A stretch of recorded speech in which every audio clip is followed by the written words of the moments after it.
ఈ ఆత్మీయ యాత్రల్లో నాతోడి ప్రయాణికులై ఉన్నారు, యాత్రికులు. మనందరం కూడా నీళ్ల మీద నడిచిన అనుభవాల్లో ఉన్నాం. అంత తేలిక కాదు నీళ్ల మీద నడక సాగటం అంటే.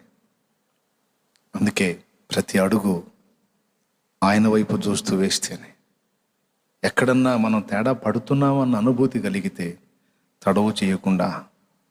ఒకవేళ కొంతమంది మునిగిపోతుంటారు, కేక వేయరు. ఏమన్నా అనుకుంటాడు, ఎవరు ఇప్పుడు కేకేస్తే ఏసయ్యా 4 రోజులు ఆగి కేకేద్దాం అన్నట్టు ఉంటుంది కొంతమంది వ్యవహారం. 4 రోజులు ఆగితే ఆడుంటుంది, శవమేగా. అవునా? తక్షణమే గుర్తుపట్టాలా. పేతురు గుర్తుపెట్టాడు, తాను మునిగిపోవచ్చున్నానని గుర్తుపట్టాడు.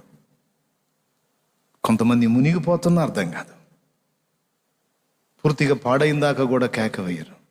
అందుకే చెప్తున్నాను, మునిగిపోకముందే నీకు అర్థమవుతుంది కనుక కేక వేసి దేవుని ద్వారా కాపాడబడి ఆయన ద్వారా నడిపించబడు. రైట్.